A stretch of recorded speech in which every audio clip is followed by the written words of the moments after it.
And gentlemen, welcome back to the Unstoppable Women's League for another insane playday presented by Popsugar. My name is Proto. Joining me on the desk tonight is the man, the myth, the legend, Spudoom. He's always here with me. He's here once more. Spud, how you feeling tonight? I'm feeling really good. I'm really excited to be getting into today's matches, especially since we're starting to get to near the end of our group stage, which means there's not many points left to go up for grabs. And we're really starting to see some of these placements really solidify. And I don't know if we're going to be seeing too much movement in the rankings, but hey, you never know. Could see some miracle happen.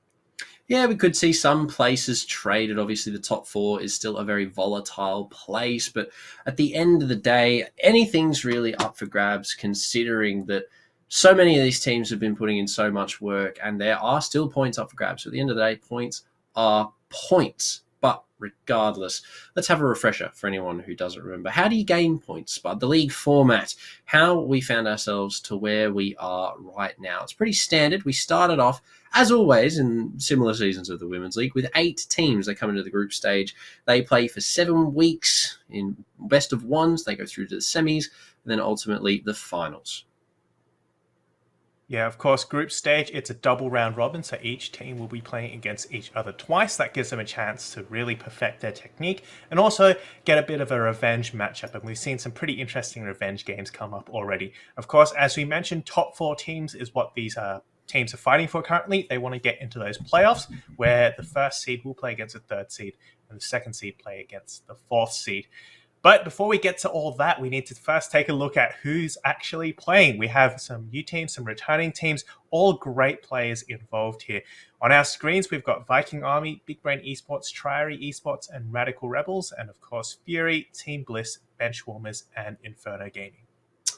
Indeed, we started with 8, unfortunately down to 7, but nonetheless, Spud, we find ourselves where we are for all good fun. And what are these teams fighting for at the end of the day? Well, we're about to find out. The prize pool provided by the very lovely people at Ubisoft, as well as our sponsors for this season, Popsugar. The Unstoppable Women's League. First place will be walking away with their share of $3,000, $1,500 for them. Second is $1,000, and third is $500, respectively, with fourth walking away with something as well, 1,200 R6 credits per player. Yeah, I know. I'd definitely be keen to get my hands on any of these prizes. Cash, of course, is always great, but with so many nice new team skins coming out, R6 credits is always a good shout.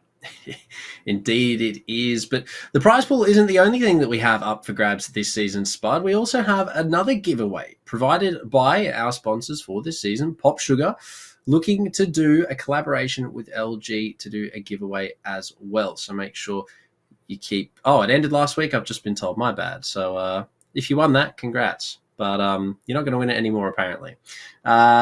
So moving on from that, we got the standings from last week then. Let's have a look and refresh ourselves before we head into what we have planned for this week. When we came to the conclusion of last playday, obviously there wasn't really too much going on out of the ordinary, I don't think, other than what we already expected. Obviously, Team Bliss still locking in that first place with 0 losses. Viking Army, they're in second, BBE for third, and RDC in fourth. Fury looking to maybe make a play for that spot tonight. Yeah, Fury, of course, only 3 points behind, and that's a difference of 1 single win. And in terms of the round differential, it's actually quite close as well. So if Fury can get their hands on a couple of wins, then certainly Radical Rebels' spot is looking in a little bit of jeopardy here. Benchwarmers, though, aren't too far behind as well. They're also on 4 wins and 6 losses, though they do have a bit of a round differential to catch up with. And as for Triary Esports, for those of you who are wondering with what the funky numbers are, Triary Esports unfortunately aren't able to participate any further, so they have been put at the bottom of the league. Yes, it is a shame, but they fought valiantly before they had to head out. Spud, given those are the standings from last week, let's look at what's going to unfold this week for us on the mainstream here. The schedule for today. Obviously, we have some interesting matchups for this evening on the mainstream. For round number 1, we will have Team Bliss taking on VA, first versus second. And then for round number 2, we'll have Fury versus BBE. So third taking on fifth, which should be some relatively nice matchups for the night. Yeah, Team Bliss and Viking Army, of course, so far have done very, very well. Viking Army only, as we've mentioned, they've only lost once, and that was to Team Bliss. So this is a chance for them to redeem themselves, perhaps even take that first place position. As Fury definitely have a tough match ahead of them going up against Big Brain Esports, who are, as we've mentioned, third place. But hopefully that warm-up, that first game against Benchwarmers will provide them with the ample warm-up and the mental fortitude they need to really take it to Big Brain Esports in our second matchup. Yes, look, warm-ups are one thing, but Spud, we will cast our eyes now to the first game of the evening. A little bit more in-depth. Team Bliss versus Viking Army. First seed versus current second seed. There's not too much separating these two teams other than points, really, as you sort of highlighted already. If VA can find a couple of wins, could definitely see them take over that top spot on the leaderboard. But given that Team Bliss currently, I believe this is going to be their third season looking to go undefeated, VA have a tall task ahead of them. And given that Bliss have already won in the first iteration of this matchup, it's not looking too good for VA, speaking from the previous events. Yeah, and of course that previous event was a 7-2 stomp from Team Bliss. Very dominantly took out Viking Army. So we do hope to see perhaps a better performance this time around. Hopefully Viking Army have figured out how Team Bliss play and come a little bit more prepared this time. But speaking of prepared, let's look at what the teams have prepared for us in terms of their roster. Who is going to be heading to the battlefield for today? Team Bliss. We have, of course, some returning faces. Time for Pi, Aussie Princess. I believe Sav. Yeah, it is Sav. Cass, and finally Soy will be the players who are playing tonight. You also have Crips Walking Tea, Beans and Mons on the sub side of things as well. So there's a reason that they are undefeated for as long as they have been. I mean, look at the stats. They speak for themselves. I mean, positive in all respects, Spud. But on the flip side of the card, roster number 2, Viking Army. A team of girls that have had a couple of good seasons in the Women's League and some relatively decent placings as well, with Crystal moving to sub as of recent. Gone Walkabouts, Weird One, Az, and Nez, an insane roster, respectively. But again, a very good reason as to why this team is currently second. Definitely well deserved. So coming into the matchup tonight, Viking Army looking to make some waves. Yeah, Viking Army definitely a little bit of an underdog pick here, and to be honest, have exceeded my expectations quite a lot. Given that you're going up against Team Bliss, who, as we've mentioned, have been undefeated for the last 2 and now 3 seasons continuing, they've performed really, really well. So definitely Viking Armies they're definitely a team to watch out for. But we're going to be seeing what map we head to for tonight. We do actually already know what map it is, but we're going to let it play out on the screen for you. Cafe and Clubhouse first to go, Border and then Bank, finally Skyscraper, Oregon, and then Villa and Chalet being gone leaves, of course, everyone's favorite map, Theme Park.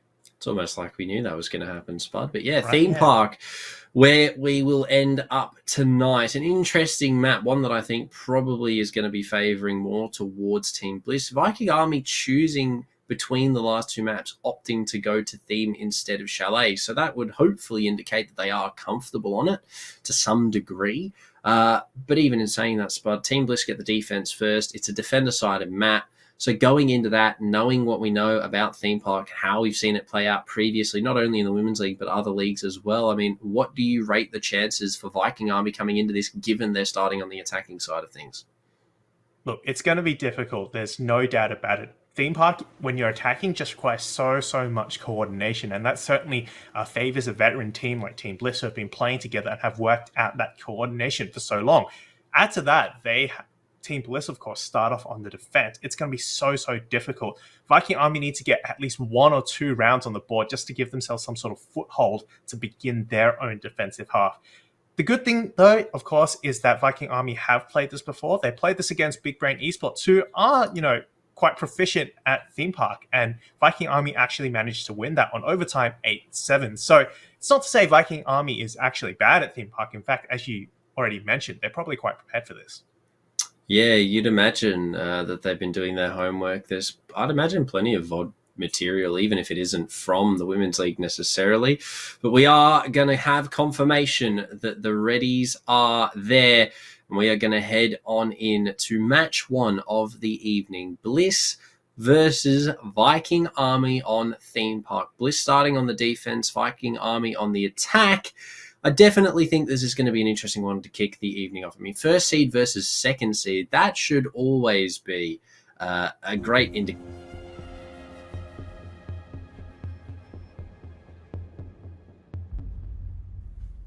Look, I would say that Thatcher ban is kind of boring, but on this stage, it's probably useful. A Thatcher ban really makes opening those walls so much more difficult, forces all that coordination we talked about, and especially for Bliss, starting on the defense, they're going to want to remove that tool. So even though it's boring, I 100% agree if they go for that option. Think it a go. Look, Team Bliss. I'm still happy. Yeah, you love to see it. You really do. Viking Army, though, now to follow it up. You'd imagine it would probably be the Thatcher Flores, but given they're starting on attack, they might choose to leave it up. But yeah, indeed they will. Jackal to go. Defensive bans now, if we're going to be honest, probably the Valkyrie, probably going to be the Mirror as well.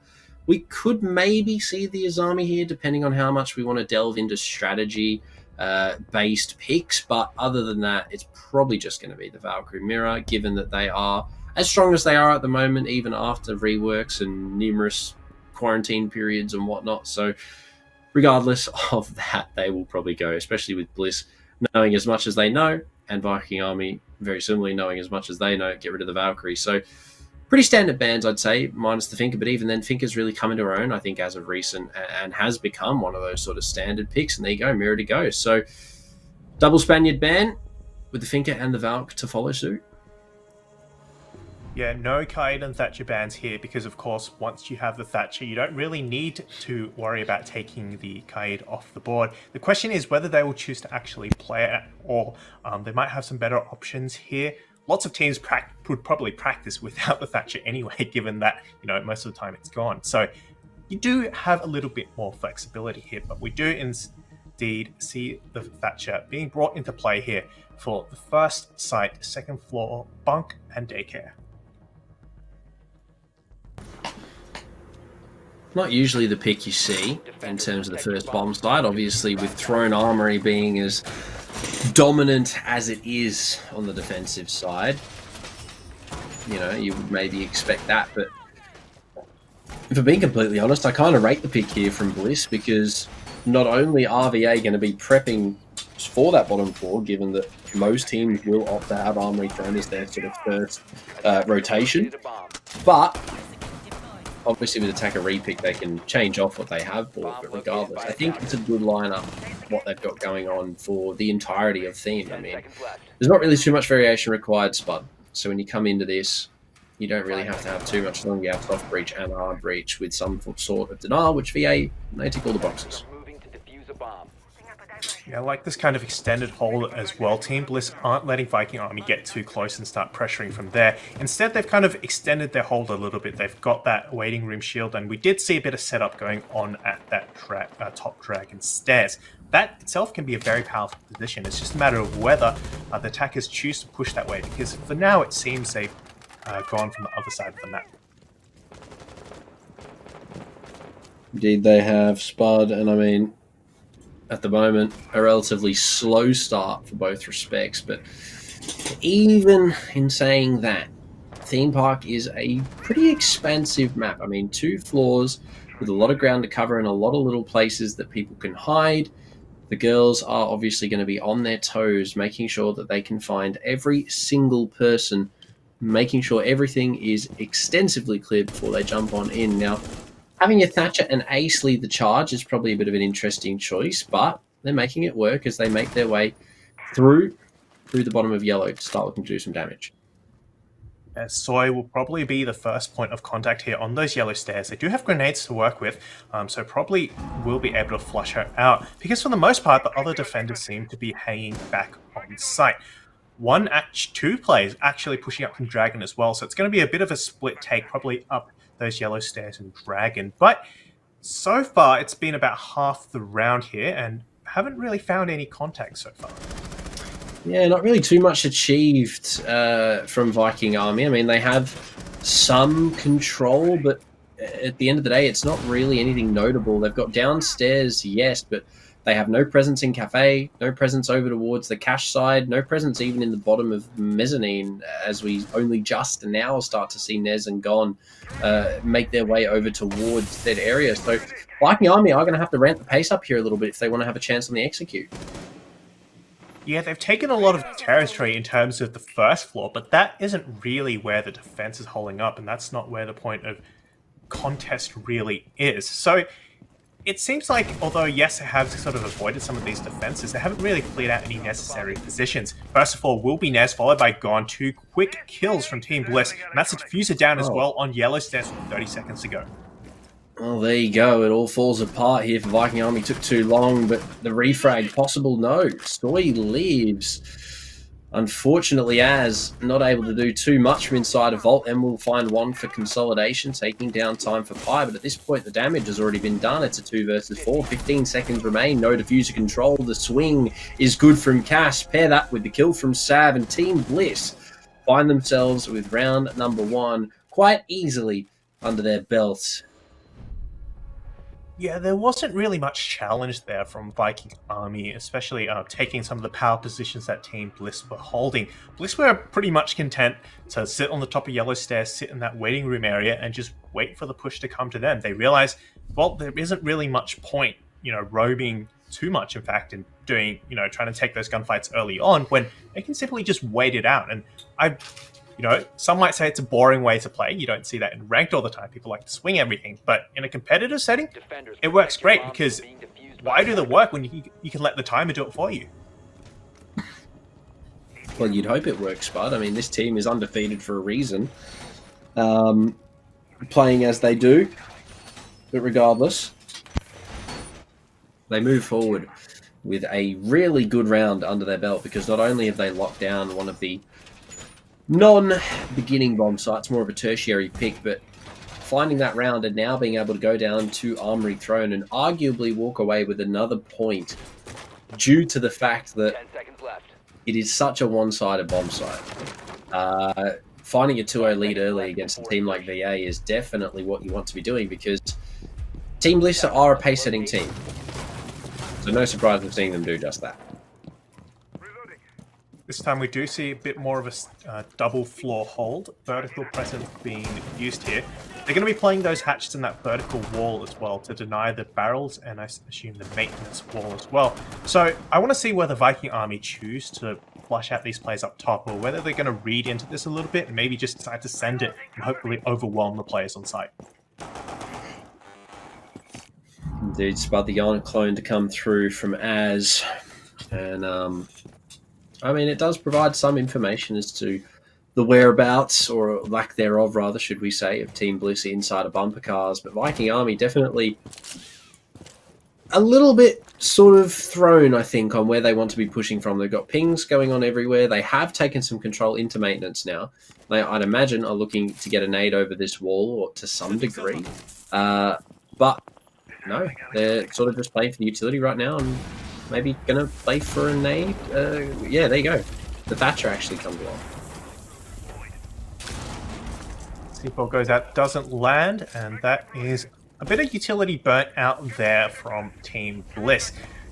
Viking Army do have this wall open, so they are going to be able to start staging an attack here, but it's still a fairly one-sided push. They've got 3 players stacked up on here and not really much challenge of other situations or areas.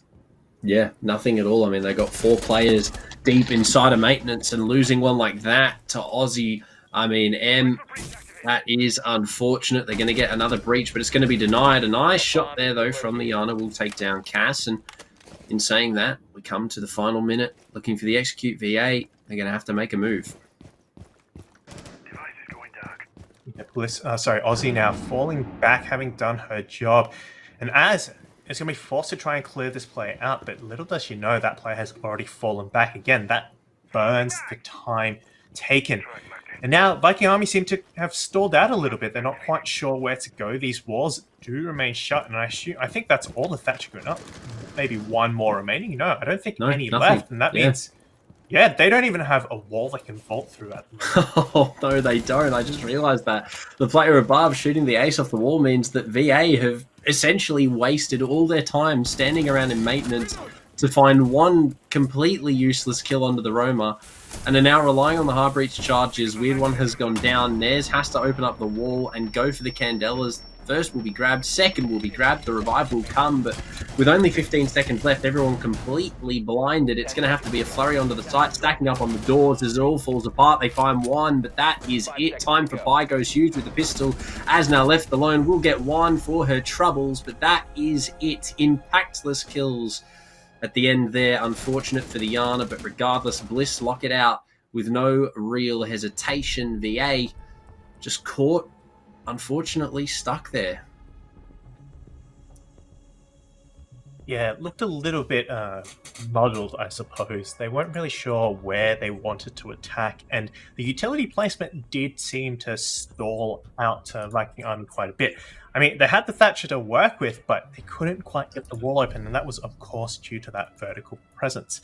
So, well played there from Bliss, using that vertical to their advantage. They only even had one player upstairs. There was no other support. If they had committed to clearing that player upstairs, things could have gone very differently. Well, keep in mind as well, Spud, that the only reason that Az was even up there is because she killed a player inside of Dragon and wanted to go and hold the flank. That was the only reason anyone from VA actually made it up to the second floor.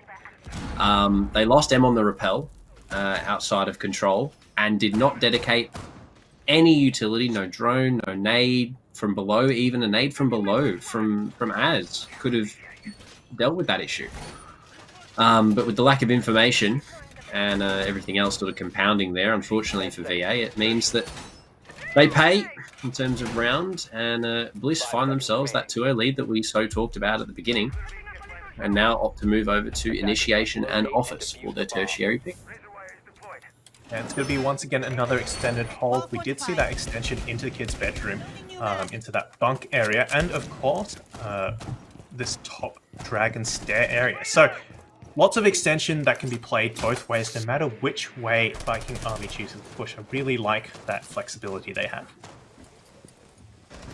I'm going to have to hope that they can get it out the box here a little bit, because if they don't, Bliss are going to walk away with a stampede of rounds, which we've seen from them before. I mean, last time these two teams versed, you said 7-2. It was an absolute stomping from Bliss, who just had it at every turn.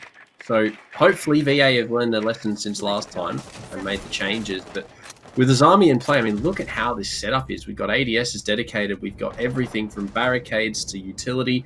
But with Aussie taking down as the only person spearheading any pushes here for VA, this round just got infinitely harder. Yeah, I've noticed a distinct kind of lack of momentum from Viking Army, and a lot of the time that comes down to having someone who is confident and willing to take those gunfights. And Az certainly was that player, and when used correctly, she could do so much damage. But it just seems that, they haven't placed her in the right position to really have a big impact here. Yeah, definitely not. Well, actually, no. They have put her in the right spot. Entering from that side of the map, yes, good choice. Get some control elsewhere, play for the pinch.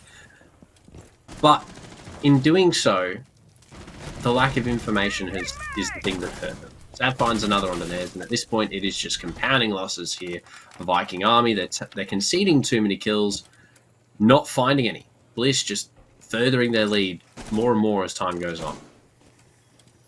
Yeah, like you said, pushing on from that side, yeah, you're probably right. It was a good decision, but as you mentioned, there's a lack of information, and I think that's something that we've seen in these rounds as they played out, especially that last round. They didn't even realize there's a player upstairs until it was way too late. So I would like to see a bit more drone work here. The mutes certainly will be making things more difficult. Gone on the OSA can give a bit of live information, but it just hasn't had the same effect that you would hope. I mean, we've seen... I think in this matchup, I've seen 2 drones outside of drone phase, but so Viking Army kind of shooting themselves here with a lack of information, but regardless, they find themselves now in a 3 versus 5. Could see that change momentarily, especially now that Sav finds a second kill for herself in the round, taking down M. It will be Weird One to at least find one for consolidation, but Sav for third. Bliss absolutely tearing through the opposition right now on Theme Park. They have diffuser control. Gon's going to have to go huge for 4, but she's not even going to get 1. Soy there to greet, and Bliss find a 3rd with no real fight back from Viking Army here just yet.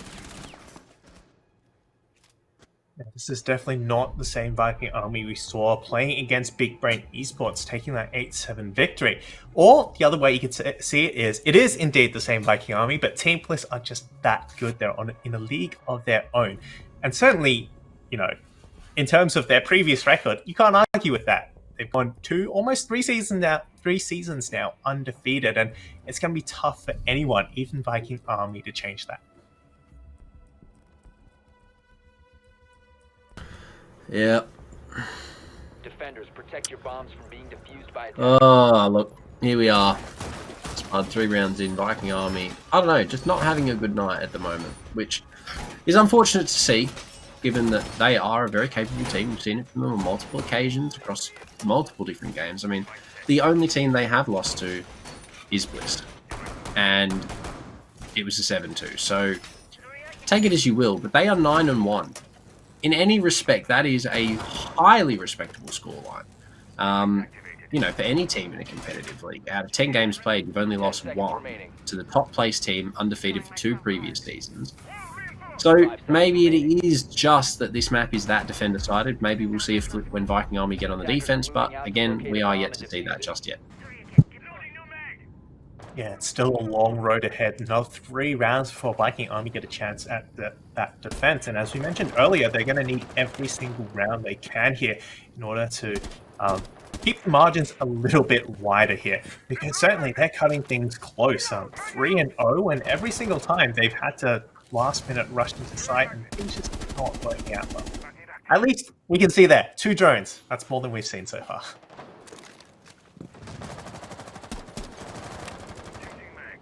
Indeed it is, and it's good to see that they're sort of taking things away from their mistakes. I mean, even Az is using her replicator here, paired with a drone, so at least they've taken some initiative here, but they will lose that first little bit of utility, and the crossfire being held means that Cass is going to be allowed to find an opener.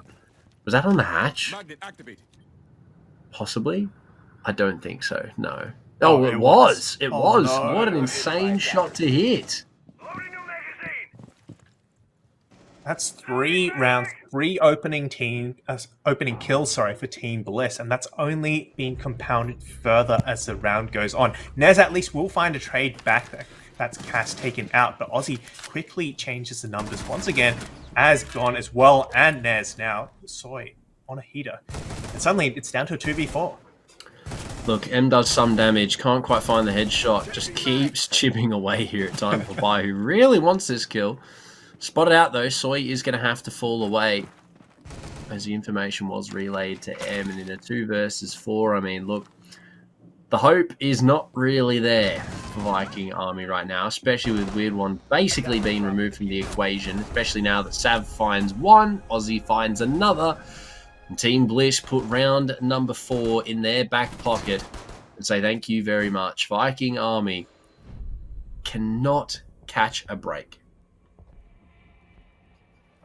Yeah, it seems they are adapting. They've started using that information a bit more, but it just seems like it's not fast enough. Against a team as proficient as Bliss, they really need to have, done this preparation beforehand. And now, Team Bliss are up 4-0. You've got 2 rounds to work with before you get onto defense. If you can't take those 2 rounds, Bliss are going to be sitting 6-0 up, and that's a tall order for anyone, even Viking Army on defense, for them to equalize that. Yeah, look. We could genuinely be looking at a 6-0 here, Spud, on the half, because Team Bliss already won this site without a real issue. And if they could do it again, I mean, well, 5-0 is quite easily on the table, I think, for discussion, but 6-0 will be the real telltale. If we see it go 6-0, I don't think we see it go any further than a 7-1 as we go over onto the opposite side, but Fuse in tow this time, as well as an IQ and a line, so some small changes to the lineup, but we'll see, Spud. We'll see if it makes a difference. once again, that vertical hold being played from Team Bliss. But I think Viking Army are looking to challenge that a little bit.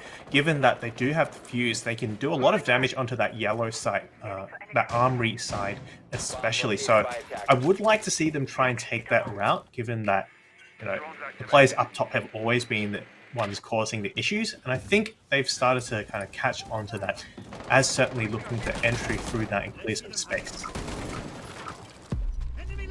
Paired with the E1D, the entry now to come. Prone, Cass waiting to find one. The Nitro does go off, but unfortunately does not connect. Getting aggressive, the flashbang there is going to force the mute back, but as not aggressing whatsoever, waiting for the peak.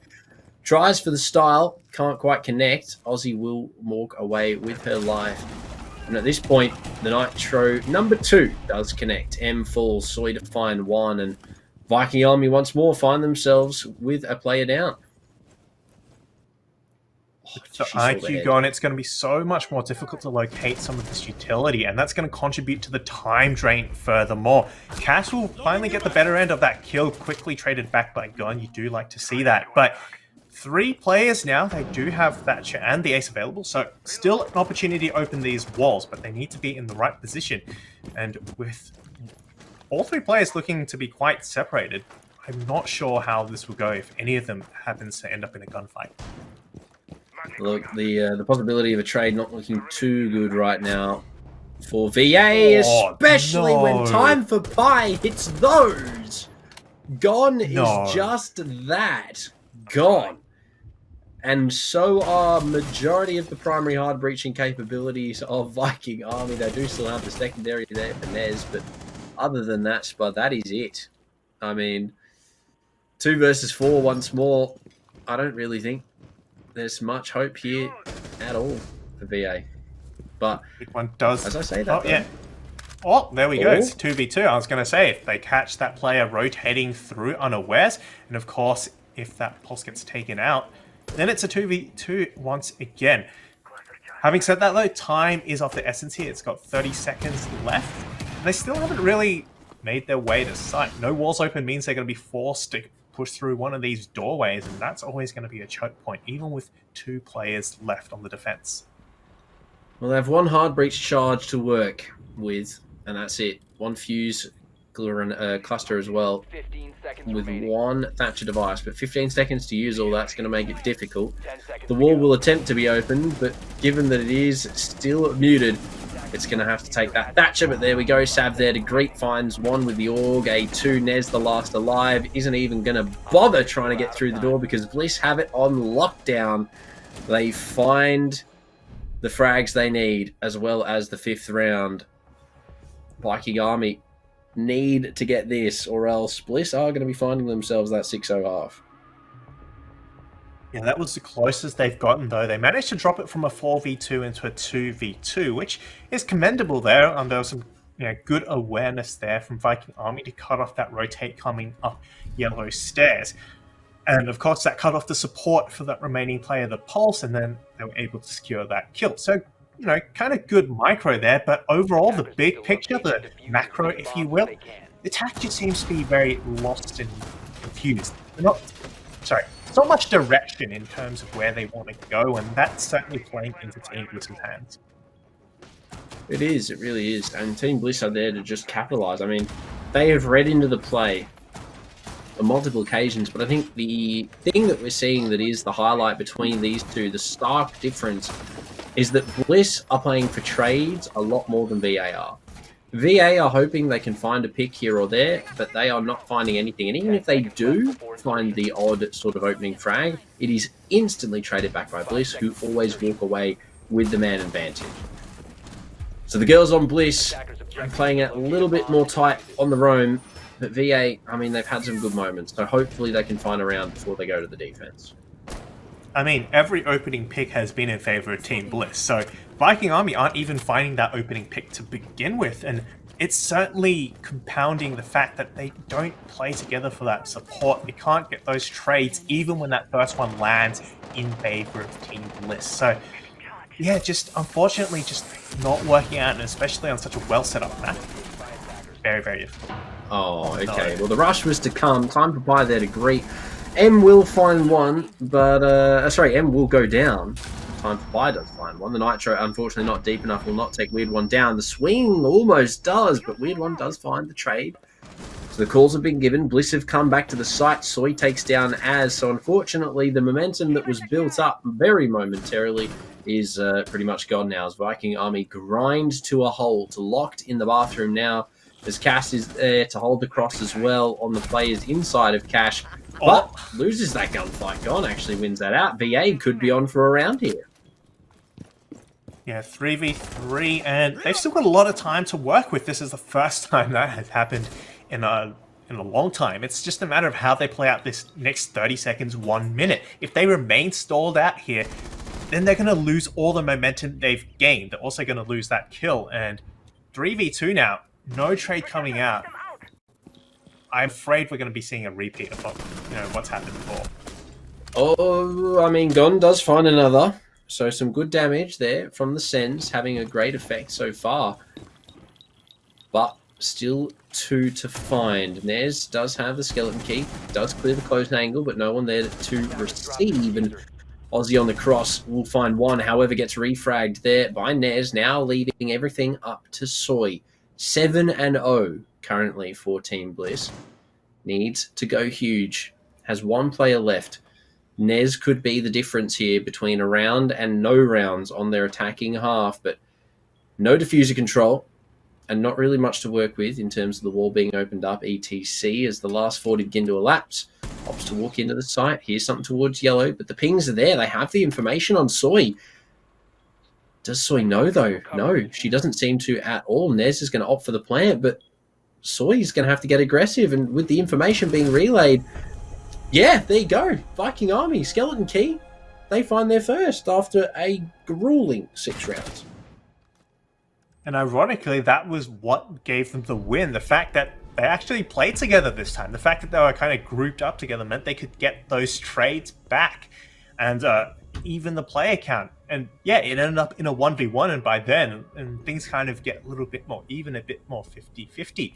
And of course, the information, again, was a key difference. They had that yellow ping. They knew that Soy was going to have to go for the swing on that defuse. And then at that range with the skeleton key, certainly it's a gunfight you're going to win. So, as we mentioned, the fundamentals, getting the trades and the drone, clearly demonstrated how it can win rounds. Look, you take those. If you're a Viking Army fan, it could be the beginning of the comeback here. They go onto the defense side, and they are going to start off in Throne because, well, Spud, they need the rounds, quite frankly. They've got 4 to catch up from where they currently stand, which is a lot of rounds, especially given that this is only their first round on defense. So a lot here for them to do, but something that we noticed, the Kavira here from Nez. I don't know how I feel about it, but it could prove to be big if Team Bliss overlook it. Either it will work not at all, or it will work really, really well. Same with the spawn peak. It seems like there's nobody even spawning on that side, so Team Bliss are quite aware of all the cheeky angles that can be held. They're going to make it into the building at least. What they do with it after that, of course, is the question. Indeed. But Bliss begin their onslaught. We already see a very big difference. The drones are there, the entry players right behind them, and the entry to follow as, unfortunately, not able to hit the shots, goes down off some ill-minded aggression there. But her teammate inside of Vault, Nez, is still left at large. Yeah, misdroned completely. Just standing in the corner. Bliss, largely overlooked. We said it, but it's about to be found out right now. Soy will give the position away of Nez. She will find one for the price here, but changes position. They now know that Kavira is stuck in here as the swing comes round. It's good. No extra damage dealt. So 2 for 1, but you lose a sledge. Not the best trade. Yeah, that almost could have worked out well. Might even... Oh my goodness. The drone work. Oh no, there was no one watching that drone. That flank could be the thing that makes a difference. They've dropped it back to an even player count now, and Team Bliss have to find this momentum back after some fundamental mistakes, I think. The missed drone there and, yeah, just being caught without that flank watch. Well, Bliss are only human as well. Apparently, they make mistakes. And, look, it was probably about time, but they have had an amazing game. I don't know how they keep it up for so long. They are just insane players, but so are V8. Learning from their mistakes, they've made some changes. So we'll see if they can find the round on defense. Bliss not really have much to work with. Yeah, so far, all these rounds, bar the last one, of course, have been in favor of Team Bliss.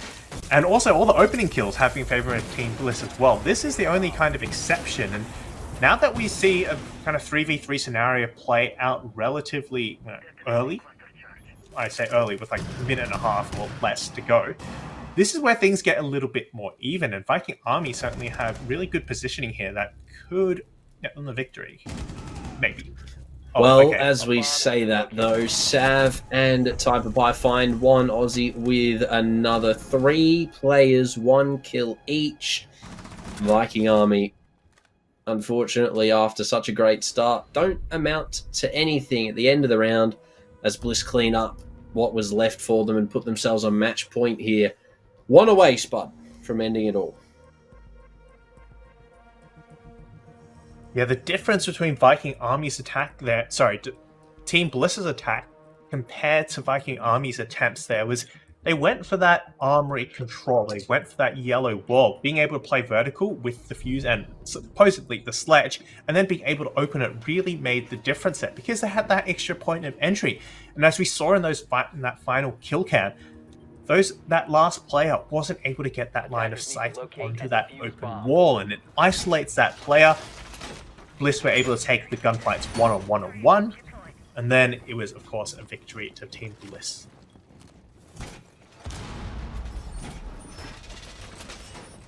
But we're 1 round away from Team Bliss beating the record 7-2, turning it into a 7-1. So, I mean, if they can do that, for Bliss it'll be an improvement in terms of the any percent speed run. But Viking Army still have some fight left to give. They've switched it up. They're not going to go back downstairs to throne, even though they had such a good beginning. And opt to go upstairs into office and initiation, which, I don't know, could be good, but at the same time, could be their undoing. Yeah, Armory Throne generally, of course, considered the stronger of the sites. But hey, you're going to have to go here eventually. Even if you win, say, Armory Throne, you're going to have to go here next round, and if you lose that, it's still game over. So, might as well keep things fresh, keep Team Bliss guessing as much as possible, and take a different side. Especially after, maybe a mental toll from that previous round, starting off so well and then falling short just at the end. It's a good refresh to begin somewhere new. Well, we, again, from Bliss have had a relatively explosive beginning to the round. They've got some good control. They've started moving around. They've got a lot open and a lot of avenues available. I mean, we see Aussie there on the lurk through the floor as well, looking to possibly even take down Gon, who I'd imagine has maybe spotted her on the cardiac sensor here. Walking into Throne, though, is Aussie aware? Has she heard the sound call? No, she's out in Dragon right now. She doesn't seem to know that Gon is hot on her heels here. The cardiac sensor does come out, but is she going to spot the player in Dragon? Yes, she is, but the sound cue is there. Aussie, I'd imagine, has heard this. Not too sure exactly where the pulse is right now, but is holding a good angle for it, but it's going to opt to drone. It's a safe choice, especially given the fact that if Bliss lose a pick here, the issues begin to compound. M takes a lot of damage, but Bliss right now have got cash control. That flank watch on bottom Dragon is so key here, because if Gon had managed to sneak up there on the flank from behind, things could have gone very, very differently. A second one, however, Ned will be the player to find that kill, and now that opens up the backside of the attack. They can potentially go for a late flank, and with that, 3 rapid kills actually. It's a 2v5 in favor of Viking Army. Okay, Soy and Sav are going to have to go huge here because VA have had a comeback like no other. M does go down, but it's no kill and a flawless round from Viking Army. Well, almost flawless. One player was down, but regardless, a flawless round from Viking Army gives them their second and Bliss. Let the bag fall a little bit there, unfortunately. A little bit overzealous with their push, and VA make something happen. They find a second, but now they have to go somewhere else. And they're going to choose Bunk Daycare. They're not going to go back down to Throne at all. So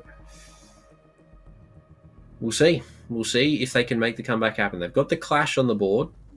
We're in dire straits here, Spud. We need rounds.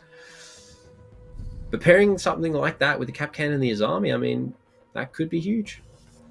Yeah, it gives you a lot of potential to block off all those lines of sight, especially in that waiting room across that big, long corridor, maybe down this hallway and the corridor top of arcade.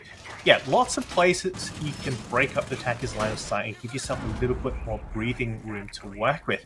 That's going to force a fight, of course, from Team Bliss to be a little bit more close quarters, where the advantage of, say, the LMG and those assault rifles won't be as big. Probably not, no. And, I mean, with the new nerf coming as well, LMGs are going to be a thing of the past. And, I mean, Finker at the moment, a great ban. We saw it from Bliss. But they are still employing the Zofia. I mean, Cass bringing that along. It's sad, though, on the supporting side. But, I mean, 10-3 on Thatcher. The L85 really does come into its own thing. It goes very hard, Spud. One of my favorite weapons, hands down. Also, although I don't use the 2.5 on it, 1.5 is where it's at. I really wish. I can't get the 2.5 on Thatcher's one. Yeah, no, I wish. I can't wait until we get the 1.5 on Thatcher's gun. That's going to be. Apparently, that's been leaked, so. Well, maybe. We'll see. We will see. Oh, no. Okay, time for Pie. Sent back to the lobby with Gone hitting a great shot there. And I mean, this isn't even the size bud. This is just the extension, and Bliss are already one short. The hard breacher to go. I mean, that is a big loss.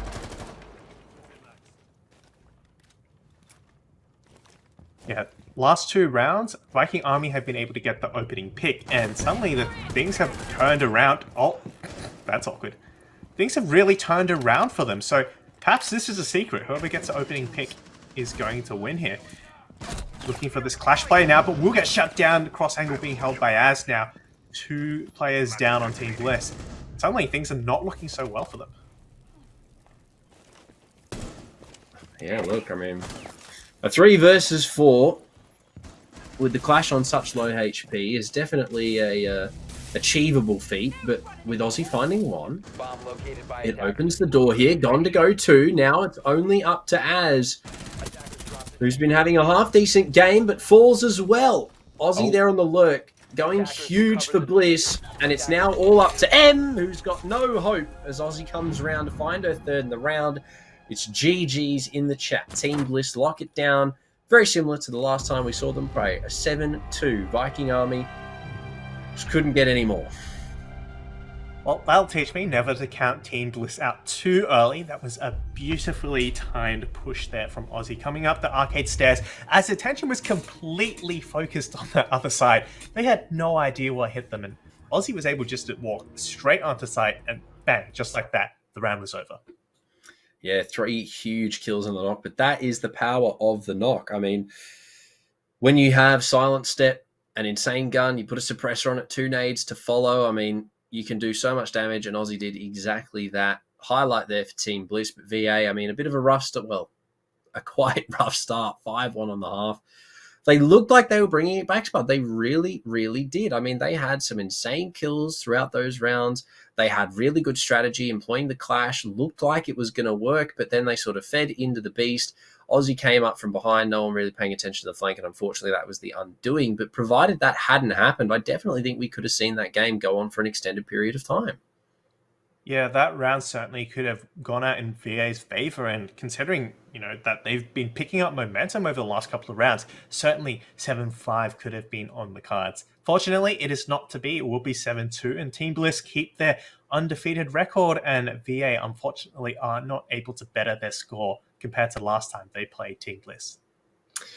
Look, the outcome is probably as what we would have expected. Bliss, given that they're Bliss and have been doing so well for so long, I didn't think we were going to see them falter for a second. Theme Park was definitely interesting, and provided it was Viking Army who chose to go there. So maybe expected a little bit more, but still a valiant effort regardless. They had their moments, and as I said, that could have definitely been a longer game provided they'd maybe found a little bit more traction on their attacking side. But either or, Spud, game one concludes. That is it for the moment. We'll head to a short break, and when we come back, we will get right on into game number 2 for the evening. So don't go anywhere. We will return momentarily.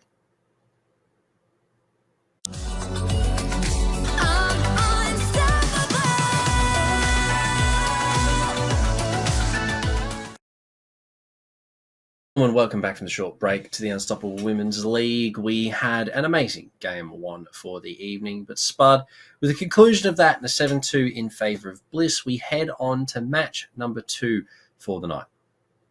Yeah, we will be watching Fury take on Big Brain Esports. That would be the third placed team, Big Brain Esports, taking on Fury, who are currently sitting in 5th place, but certainly they're getting very, very close to Radical Rebels, who are in 4th.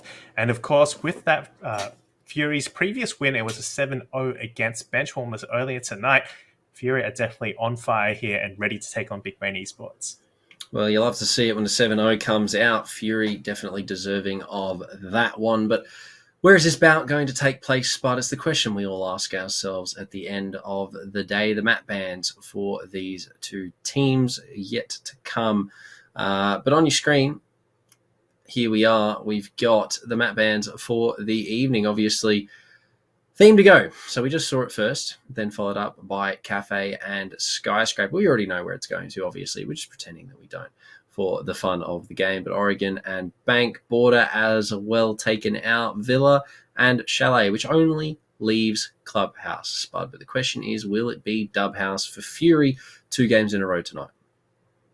Yeah, Clubhouse Fury have definitely been practicing that map a lot. They've been playing it very well. They took a 7-2 victory against Inferno Gaming the last time we saw them on stream. So certainly they're hoping to repeat that kind of result against Big Brain Esports. Of course, Big Brain Esports are going to be a lot tougher of a competition. They are, of course, placed 3rd place, just behind Team Bliss and Viking Army. So if Fury can finally beat Big Brain Esports, then they probably are in with a chance here at getting into the playoffs. Well, Spud, these two rosters, ones that have had some interesting changes given that they are relatively new. I mean, the Fury roster, definitely new for this season. BBE, similar to what we saw previously, but regardless, what we have here, Psycho, Peepo, L, Amber, Ravana, KC, Kylix, in the core as players, and then coaches Arnie and Lycolis as well from South. I mean, here we are. Spud, a very insane team. Yeah, just look at Psycho's kill death differential. It's a plus 45, Amber on a plus 21. So definitely some heavy hitters here on this team. Definitely expect them to do very well here tonight. Of course, on the other side, we do see Big Brain Esports. On the flip side of the coin, they are a bit more of an established team. They've been playing together as a team for quite a while, and that lends very well to the synergy that helps out with them. We have Buta, of course, Cheesebender, Chloe, Fish Noodle, and finally, I think it will be Yoshi who are playing tonight. On substitutes, we do have Repel, Burner Bear, and Serenity, and coached, of course, by Webra. So, a lot of skill here involved. And just look at Buta's stats here. Plus 273 all the way from Season 1 2020. Chloe as well on a plus 197. Definitely some really great players here. Yeah, Buddha especially, I mean, insane differential.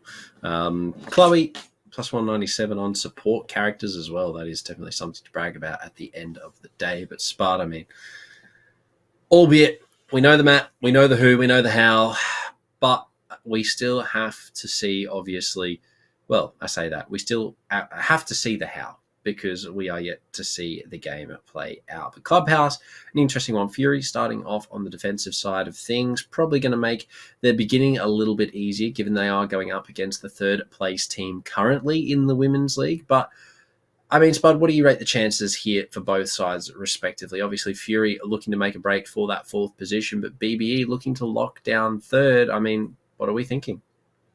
Yeah, both these teams, of course, play very well. I do feel like this type of map favors Big Brain Esports a little bit more in terms of playing those mini games. But, of course, Fury do have that extra buffer, that little bit of advantage that they are starting on defense. So I expect the first half to be fairly even, a 3-3 possibly.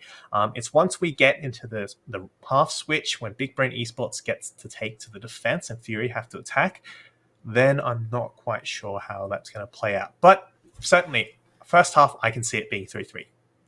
Okay, well, we will find that momentarily. Unfortunately, some issues on the back end of things. So we'll track it to a very, very short break. We'll be back with the action at a moment's notice. Ladies and gentlemen, we are back. Some small issues, unfortunately, but we are here regardless. Fury to get rid of Monty for the first ban, which means that Thatcher might make it through here, depending on what BB want to get rid of. An interesting ban, certainly better than Thatch Jackal, but here we are, Thatcher again. Hey, he got played last round, it's time for him to sit back down, but that does of course leave everyone's favourite operator Thinker alive and does make attacking a little bit easier for Big Brain Esports here starting off.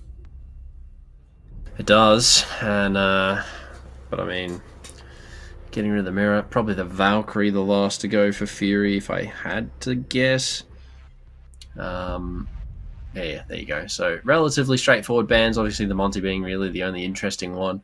But Fury in for an interesting game, to say the least. I mean, going up against BBE, this is going to be a big one for them. Yeah, and we were just talking about this, the storylines and kind of how the playoffs will play out for Fury. So, of course, they're currently contesting with Radical Rebels for that fourth place.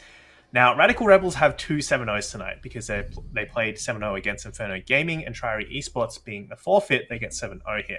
Fury did get a 7-0 against Benchwarmers, but if Big Brain Esports get any rounds here, which they most likely will, then Fury come out behind Radical Rebels. And given that next week's matchup for Fury is Radical Rebels and Team Bliss, they really need to beat both Radical Rebels next week and Big Brain Esports right here, right now. So this isn't the final playday, but this could very much, determine if Fury make it to the playoffs.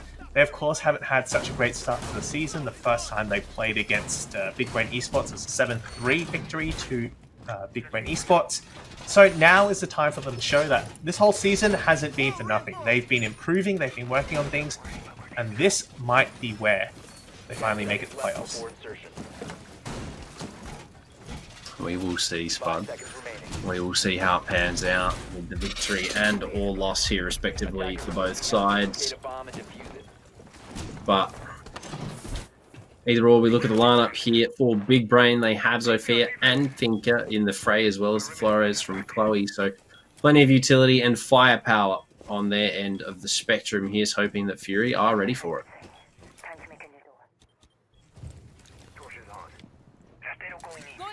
Well, typical garage kind of extension. We have that player up in rafters. I hope that they've actually dedicated utility there, because once you lose that position, things really start to fall apart. You're going to start things off by opening up that garage, peeking Suicide, maybe looking for some free picks, but so far, Fury aren't giving away too much here. Big Brain, though, making pretty good progress on opening some of these key positions. Indeed they are. I mean, Spud, we look at all the utility being bought. There's plenty for both sides. The wall ordered up here, though, by BB. I mean, do you think pacing alone is going to be enough for them to take this round? Because they hold the lead at the moment. Oh, there we go. A drone does come in, destroy a lot of that utility up in rafters, but I believe some wall magnets still may be in position. Really need to time that with the player pushing up in order to get the most of it. But for now, a minute and 40 seconds. No kills have been found yet, but this main breach being open certainly means that Big Brain have won the first half of this so far. I mean, even if they just go for like a rush play here, try and trade out the garage player, Cheese is in from below, just taking down all of those Wamai discs, and the flashbangs begin to come. It will be Amber to start it off, though. She finds the first, and A2, some good damage, but it's a team kill from Buddha. Yoshi does take Pipo out, so at least they get something from this, but with Elle still down below, she does hold an insane position, but spotted out and fragged just as she goes to run away. Siege timing at the best. The execute is moments away, Spud, I'd imagine. And however, will catch Abuta on that rotate Fish Noodle to trade back, at least onto another player. Frag Grenade going out to kind of flush this red player now. ADS will catch it, but Fish Noodle makes her way into sight, and with Yoshi on the cover, this is going to be very, very difficult to push through. However, it will be the C4 pre-placed from before, and now Yoshi, last player alive against the Smoke and Amber as well on 3 kills. Going to be a hard fight and not one that she can win. Fury, take the first round. Yeah, on the defense, really well done. Amber with 3. She went big for her team in that round, and unfortunately for BBE, a couple of issues. The team kill obviously helped, but other than that, I mean, it was just unlucky on the wands. The trades not going in the favour there for the attack, and that means that Fury lock in the first quite convincingly and go straight downstairs. Yeah, very well played there from Fury. Great defense, and I especially like the fact they didn't overcommit to things. They didn't overpeak things. They kind of waited for the right time to go for those picks. Fortunately, of course, for a few players caught on the rotate, but they did end up getting those trades back in the end. So well played there from Fury. Indeed it was. Indeed it was. And with the beginning like that, I mean, oh, actually, sorry, it was Amber for 4. With the team kill there, obviously, as well. So technically a budget ace, if you will. I mean, she did really well on the Goyo. Has migrated over to the Smoke this time. So he's hoping it transitions over onto the Smoke too. But either or, BBE, I'd imagine will make some changes coming into this round, albeit not too many. I mean, in terms of operators, but other than that, looking pretty good right now. Attacker's objective is to locate Podcast does seem to be a bit of a more favourable map for Fury. And yeah, certainly the way they've been playing has been demonstrating that. Of course, consistency is the name of the game here. They do need to keep this up for a number of rounds. After all, this is the first round, and Big Brain have historically done very, very well throughout all the rounds as they progress. So, still not quite certain yet.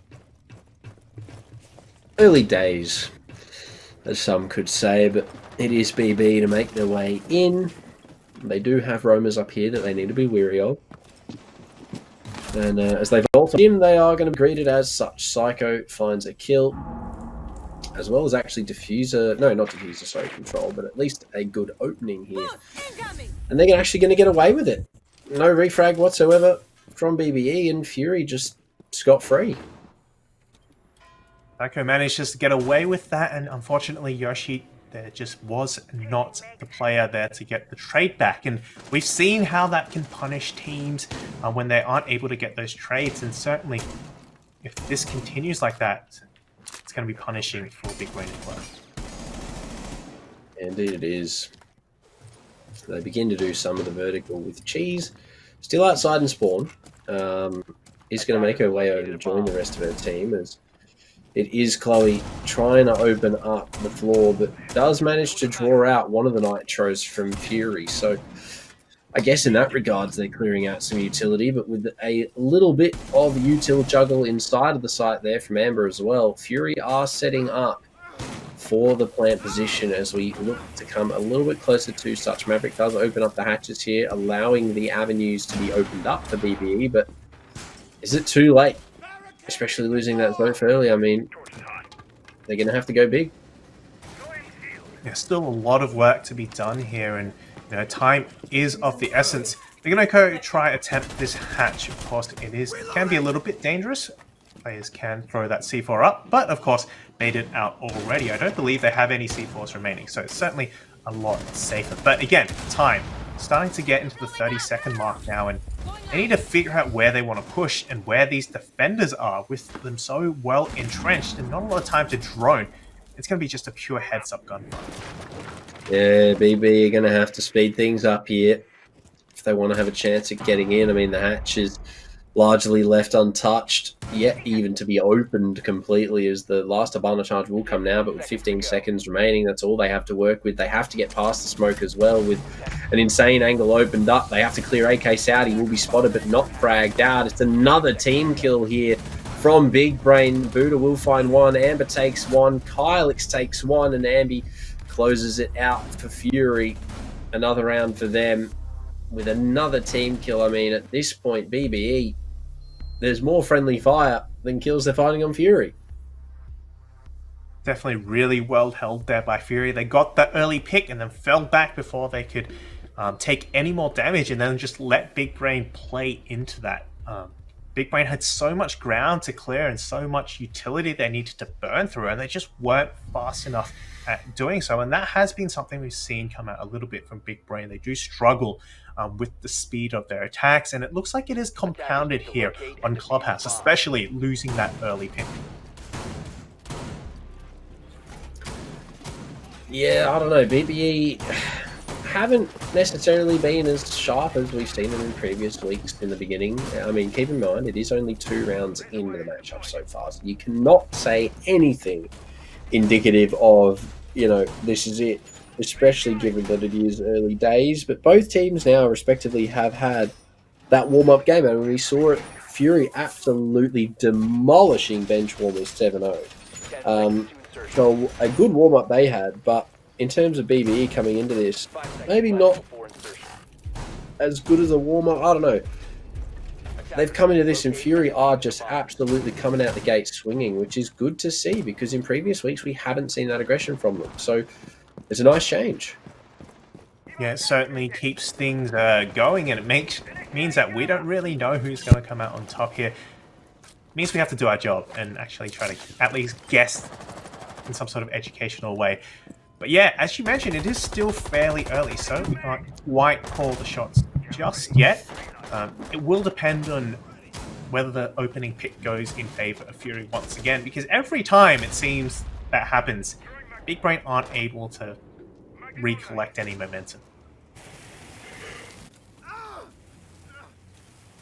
Well, the nitro used means that to some degree BBE have cleared out some utility, but the main wall now opened up onto Jacuzzi, and an avenue opened up. Chloe is going to go down, and Kylix will look for the confirmation, and there you go, even with the Finca res there. Unfortunately for Chloe, it's too little too late, and she's going to go down regardless, as the castle does go back up.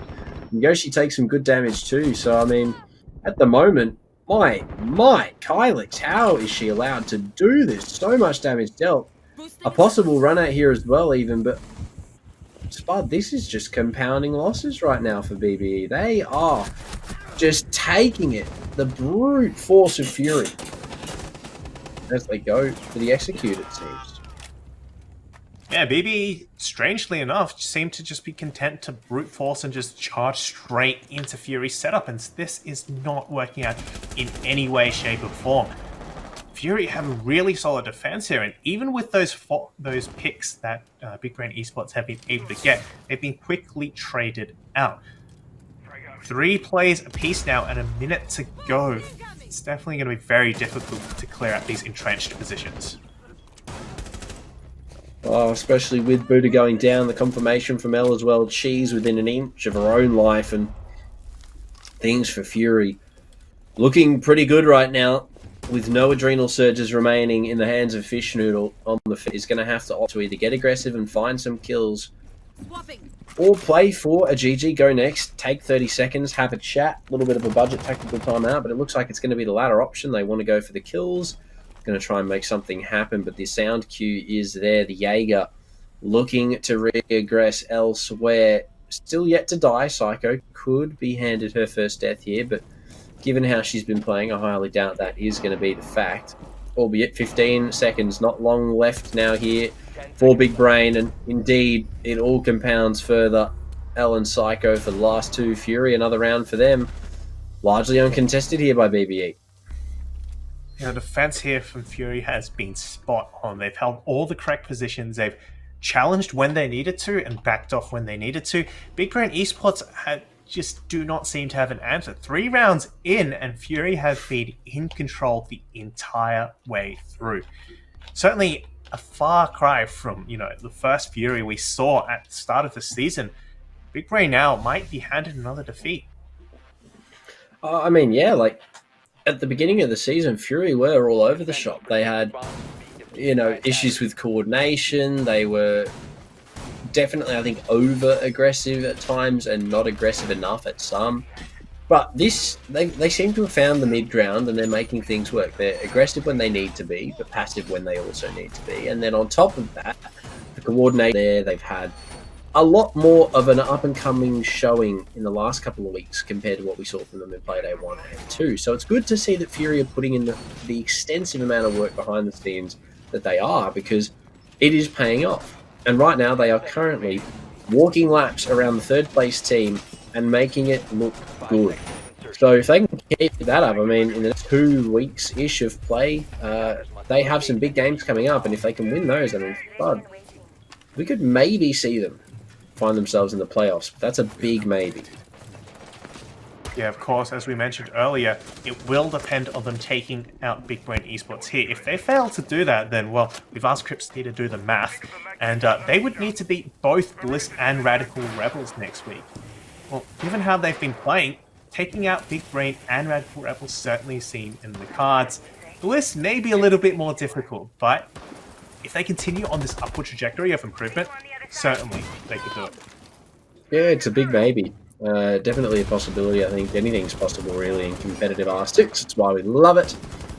Albeit at the moment, once more, very quick work here from BBE to get that main wall opened up, and they shift their focus now towards the player inside of Raptors, which is going to be Peepo once more, but this time some more utility dedicated to her protection. So hopefully we see her last a little bit longer here, but BBE have sort of stalled out a little bit. They're just waiting for some information. Yeah, hopefully we don't get another team kill here, because that, of course, was the undoing last time. Once they've managed to flush out Rafters, things do get a little bit more easier, but I say a little bit, because, of course, last time there was a play in Pit to make things difficult as well. And here we go, getting out the util clear. Those Wamai Magnus off the board now. They do need to clear the ADS before the final kill. Well, clear it or burn it, one of the two. The Candelas come out elsewhere to no great effect, or at least any that we can see. The flashbangs now to come. The nade to pair, it's a good combo, but Peepo stands somehow still alive after the onslaught of utility, but it's Cheese to find the kill. So the time wasted regardless. A great sort of forthcoming there for Fury, but with only a minute left, BBE now look to make their way towards the side. Starting to clear out the remaining intel and burn some of these smokes out. Fish Noodle finds another, and that's 2 kills in favor of Big Brain. A much needed advantage here. Psycho does get flashed out. The smoke blocking her line of view now, and it's going to be the execute. I think that C4 has been used up already, and now very difficult to stop this plan. Yeah, especially with the angles being held. The smoke does find one, but I don't imagine too much to any real avail unless the entirety of the remaining Fury can go huge here. The bomb planted for outside. There's a player in Rafters as well. L aggressing forward. They have the information provided. The drone feeding that one back and forth. Spots the player out on the main breach. L takes a lot of damage. Player inside a garage as well, conceding a fair bit of damage too, but it's Chloe on the Ying to lock down Psycho as a frag, and L now the last alive in a 1 versus 3, 16 seconds to boot. No hope whatsoever. Yoshi there. Big Brain fire back with a round of their own and make something happen. That was much better consistency there, especially clearing that garage player. No team kills, utility all placed correctly, and once that was, taken out, I think that was a turning point of the round.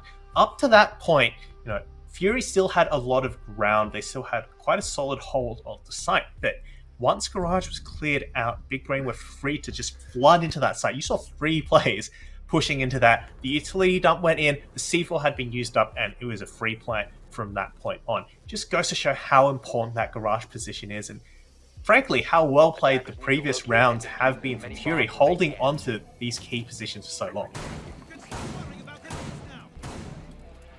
Indeed, Spud. Fury have been doing astronomically so far, and obviously they look to continue doing that, but with BBE finding around, possibly some momentum to boot, things could get interesting from here on out. Obviously, with BBE finding their footing once more, if Fury don't lock things down in a convincing fashion, well, we could very quickly find ourselves at a 3-3, and then going over with BBE still yet to have their defensive half. I mean, Fury could very quickly find themselves staring down the barrel of what could have been a win, but turned into an overtime loss or something along the lines thereof. We go now onto the basement site, choosing not to replay that CCTV hold. Of course, basement was a very successful site for Fury as well. Very convincing win there, especially with the early roams as well. We see a repeat of that. 2 players, I believe, at least holding upstairs, 2 downstairs, 1 in blue. And yeah, it's going to be a full roam clear once again, and of course that burned up so much time last time, and I expect it will once again. Indeed, it will, but this time it's Yoshi to come out on top. They've got the rotate covered, they know the plan, and they are there ready to collect. L goes down, leaving one more roamer to disappear into the depth of the night. Psycho's already gone. Thank you for coming, but she's not sticking around any longer than she has to, and BBE start things off convincingly with a good kill to find and some good control as well to boot. Yeah, that was a really good read on that main stairs, just watching for that roamer to fall back, and it forced Fury back so much earlier. 2 minutes now. The Big Brain have all the time they need to kind of start working these hatches. Of course, last time they didn't have enough of that. And now with being a player up as well, certainly going to play out very, very well in their favor. It is, especially now that they can begin to open up the hatches and get everything set up, ready to go for their execute, which didn't unfortunately work out too good last round.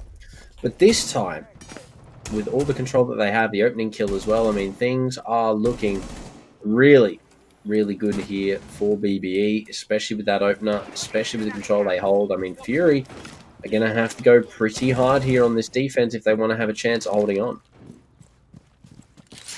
Bit of a slowdown now, not looking for that contact, but rather for opening up these hatches, getting their options available. Working on that kitchen hatch, clearing out that Kaid Claw. They do have the main hatch open as well.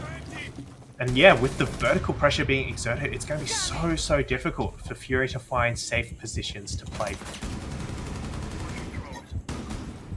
Fish Noodle does spot one, but shots not connecting for her. They will for Kylix, though, as the finger falls. You'd hope all the adrenal surges were used before that happened, but regardless of, 30 seconds remain. The smoke's now to come. Fury holding all the crossfires required, but Big Brain looking to get into the site and start planting this diffuser. They don't have a nitro to stand of. They do have a couple of smokes they should be scared of. Speaking of, there it is. Amber to find one, looking for more, but goes for the Toxic Babe instead of the peak, and will be taken down. Chloe as well to fall. The bomb now needs to be planted, but from the bottom of main, Buddha can only cover so much. The player goes down, the bomb yet to be planted, and on time, Fury are going to win it on a retake back into Armory that BBE could not stop even if they wanted to. And that player in the dirt was kind of the key player there, able to stop that diffuse coming down the first time and forcing the players to have to drop to contest directly. Of course, with Blue still in control of Fury, there really wasn't much Big Brain could do. Too many players, even for Booster, to track as they crossed over from that Blue, from Cherish into Arsenal. And from there, that was it. Fury able to take another round at Big Brain, at best now, hoping for 2-4. Yeah, BBE definitely struggling a little bit here, I think, on this attacking side, but Fury right now could be on for a 5-1 half. And I mean, if anything like the Bliss game was, we could be on for an absolute treat here, Spud, especially given that Fury, as we sort of already mentioned, haven't had the greatest of starts, but are now looking really good to turn that around and show that the work that they've been putting in off-screen is beginning to pay off, and it definitely seems to be that way. I mean, with BBE being in third and Fury now contesting that from fifth, I mean, that is huge footings here for them, regardless of the outcome of this matchup, given that they held the lead. I mean, that in itself tells a pretty big story. Attacker's objective is to locate a bomb and defuse it. Yeah, it certainly means that Radical Rebels are going to be sweating right now watching this. I don't think they expected Fury to be taking the fight quite like this to Big Brain, but now they're going to have to do the homework for next week because Fury definitely could kick them out of their spot into the playoffs. Big Brain now once again attacking this gym bedroom site, looking to open that jacuzzi wall as a starting point. Maverick once again in play. Buddha has been really efficient with this Mavericking. Although they haven't gotten the kills, certainly opening up those walls, very, very good. Yeah, having a good Maverick is always good, and I do have to say, some of the Mavericks we have in the Women's League are arguably some of the best Mavericks in the region. But at the end of the day, anything can happen, and a missed flashbang there may slow the plans here for BB, but as the flashbangs come through, the nade as well, I'd imagine that was to clear the bathroom shield out, or at least attempt to kill Elle to some capacity, but it's going to force her towards the breach, but no one there to follow up means that she's going to live to see another day. And Chloe opens it up with a kill on the Kylix. And Kylix last time playing from that master bedroom position, able to do so much damage now. So it does allow Big Brain a bit more freedom to work these windows and especially to throw in that utility. Speaking of utility, Fish Noodle does have another 2 grenades that can go into this, right here into this shower corridor. That grenade's good. Does down Amber, but they aren't quite able to confirm yet. Psycho now looking for a way back to support her team. Well down. It all looks to get a little bit interesting in a 2 versus 5 here. BB looking to collapse onto the site. Jaeger does spot the one, but can't find the head as Peepo attempts to possibly cross for the revive, but it is largely out of reach here. As BBE hit the surge, they will get the confirmation. Elle now to fall. Yoshi is there to lock that one in. The bomb now going down. Psycho will hear this spotted to the player in bathroom, but none of the shots connecting here for the Jaeger. Largely unfortunate, but we're going to send it into a post plant now with BBE holding the reins. Psycho does find one for her troubles, but that may be it here, Spud, unless they can go huge. And indeed, Peepo finding one. That is big, but Psycho goes down. And it's all up to Peepo in a 1 versus 3. Can she do it? The big question that we have right now, Spud, with the bomb being where it is, and 3 players holding all the crossbars in the world, I hope to not big. BBE locked down the 4-2. Yeah, in my notes, I just wrote LMG lol, because that was pretty much the story of how it went down. 2 LMGs and you just hold mouse 1, and there is not a thing the defenders can do. Granted, of course, that Peepo made a good attempt. She landed that really nasty flick onto that whoever was proning from Big Brain Esports. I didn't expect her to get that, but she did. So, hey, some nice plays, but in the end, Big Brain do take a round before going to that round switch where hopefully they'll be able to get more momentum because Fury so far have been very much in control of this game. Defenders, protect your bombs. Yeah, they have. By attackers. They have been largely in control of this matchup so far, and in saying that, they now go on to the attack. So this is where BB will mount their offensive. Looking forward for some more rounds. Now, something that interests me is that Amber is teasing Akali right now.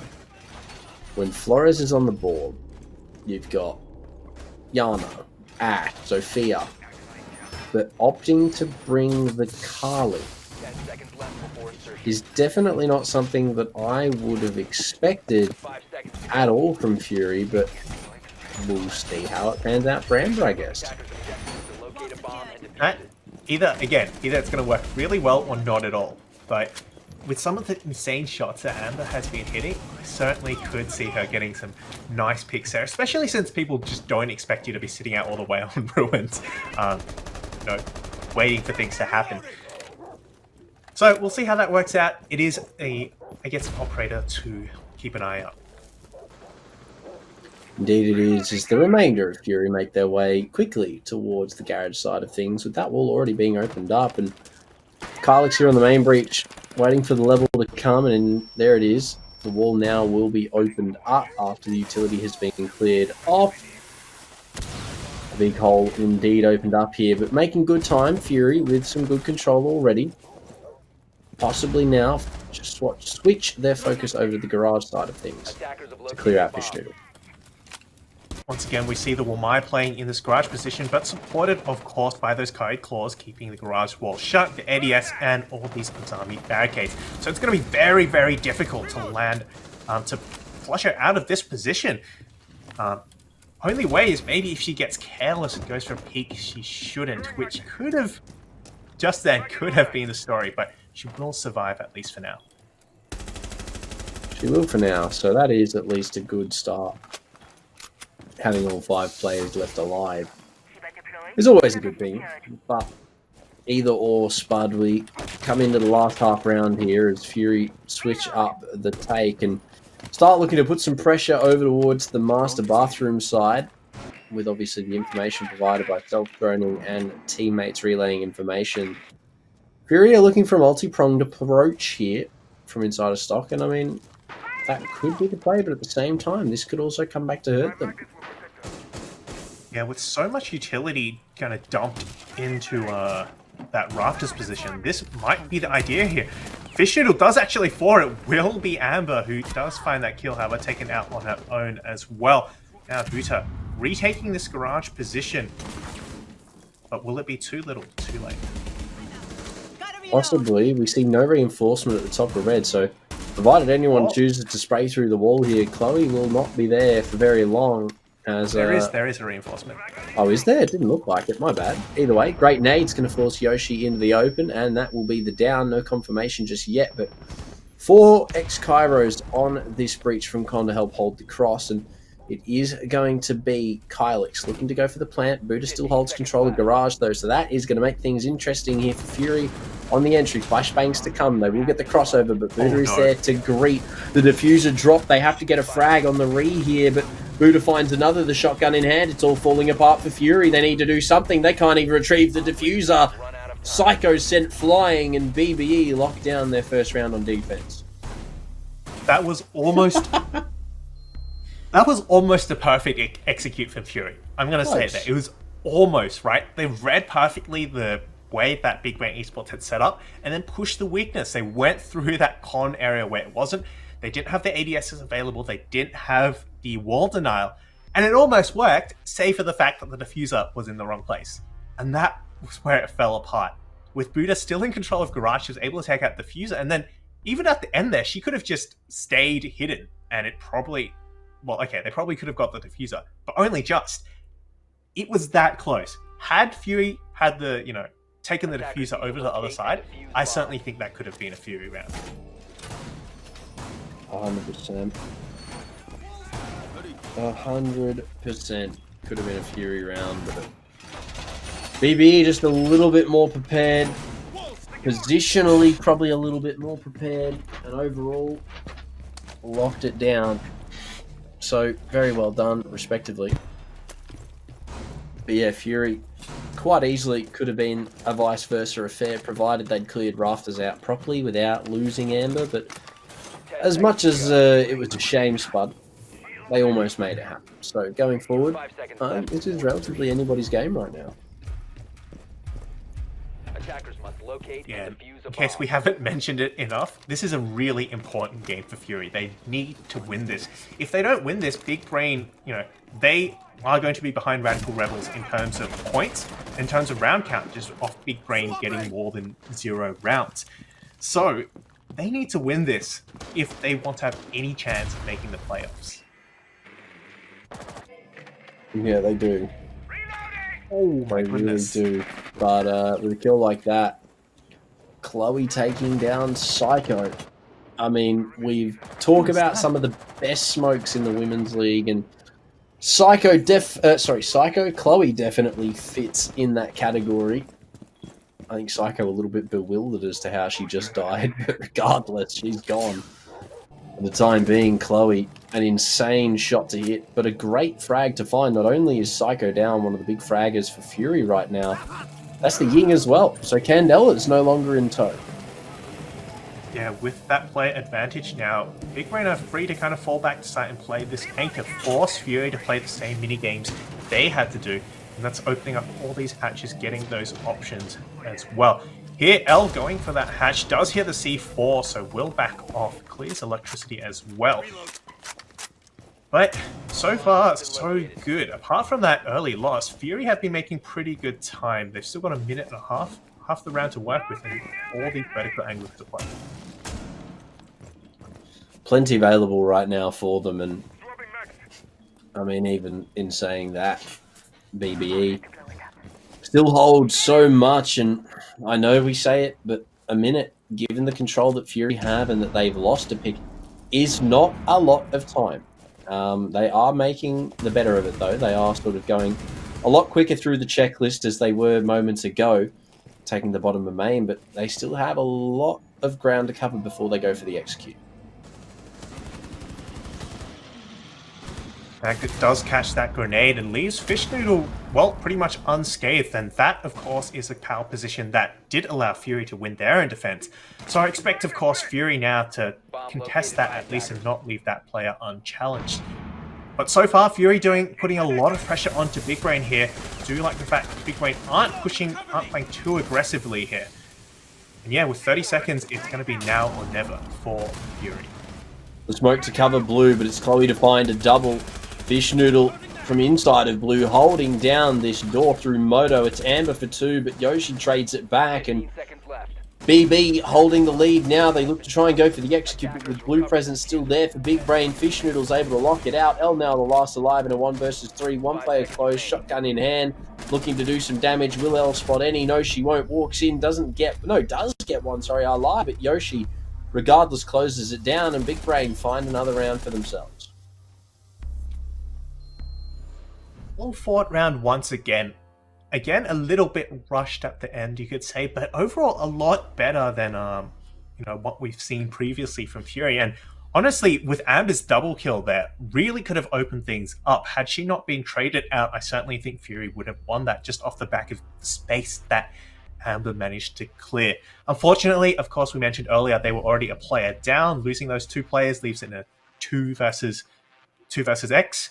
And then, of course, last 2 players, one in Blue, one in Moto, being quite separated. It's a lot more difficult to get those trades, and yeah, it ended up being a 1v3. Yeah, well, regardless of how it panned out, BBE came out on top, Spud, and in saying that, have now equalised 4-4. But at the moment, Fury may be getting a little bit overconfident after 7-0ing Benchwarmers coming into this matchup. I mean, they had an explosive beginning, but after the half, we have not really seen the same Fury that we saw at the beginning of this matchup. Yeah, it might just come down to the fact that, as we mentioned earlier, this is a little bit more of a defender-sided map. I do think, as well, Big Brain have kind of picked up their game. They've been a little bit more consistent. They've put their work into droning and getting that information. So, a bit of this, bit of that. It's certainly working out for Big Brain as well. If Fury don't manage to find another way to step things up once more, with this current trajectory, Big Brain certainly are once again in the running.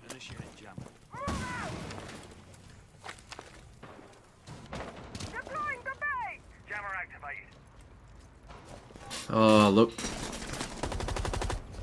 Either or, Spud, BBE takes some damage here. Or, well, Fish Noodle does. In the beginning of the round as Fury start to make their way towards the building. But yeah, I don't know. Overconfidence may be an issue for them here, especially given they did have such a decisive victory in game number 1. But I mean, BB are a team that does sort of take a little bit of time to get into the swing of it. And with Amber taking that much damage, I mean, this is, yeah, an interesting beginning round. Now, holding that main stairs makes it so much... Oh my goodness! I was going to say it's going to be so much more difficult to cross, but... Yeah. Unfortunate. But, dude, is this like the 3rd Big Brain team kill that we've seen tonight? Like, guys, come on. They're the same colour. They are orange. They've got the little name above their head. Do not shoot them. Come on. Oh, you love to see it, Spud. You really do, but... regardless of team kills, I mean, hey, I guess Fury trade one back. to some degree at the hands of Cheese this time, not Buddha, but Kylix does find Fish Noodle, so very quickly things get a little bit more spicy after that team kill here. Fury might be in with a chance. Yeah, indeed. But notice that, again, 1 minute left here, and they still seem to be fairly... Okay, there we go. Progress into the building now. They do find that Logi drop. I was going to say otherwise, one's outside, cash, and one's outside, just on the roof. But yeah, they have made their way into sight now, and they found this opening right in the middle through logistics. It doesn't seem like these last two players will be able to rotate over, and with this position being held onto Cheese, Yoshi probably, here we go. I certainly think Fury had this round in the bag. Oh, I was going to say, hang on a minute. If the planter goes down here, Cheese could go huge, but unfortunately. Fury there covering the cross. They find themselves another round on the board, 5-2. But, look, they need one more for match point, 2 more to win. BBE hot on their heels with only 1 round separating them now. I mean, this could be anybody's game, quite literally up for grabs. Yeah, overtime is in the cards here. It's been back and forth so far. Big Brain do get to go back to their primary and secondary defensive sites, so that might be a little bit more consolation for them. But again, both of those defensive rounds for them were one off time. So, which is quite interesting. It wasn't kills, it was time. The fact that Fury just took too damn long to get into the building. So hopefully Fury can speed things up, because if they manage to do what they did in that previous round, find that opening and just exploit it, go straight in, certainly Big Brain won't be ready for it.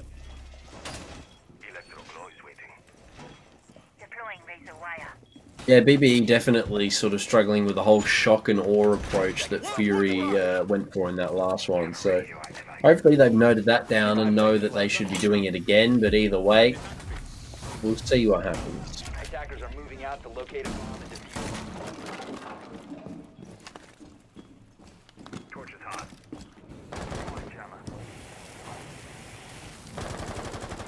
Maverick work on this garage wall. They do want to get another point of entry because, as we mentioned last time, garage was kind of that key point that enabled Big Brain to hold on to that round.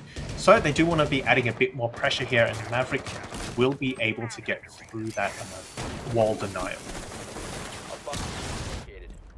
As the wall opens up, Fury give themselves an avenue directly into the site, but once more they are going to have to clear out Fish Noodle here, and I don't imagine she's going to be sticking her head up this time for Amber to take off.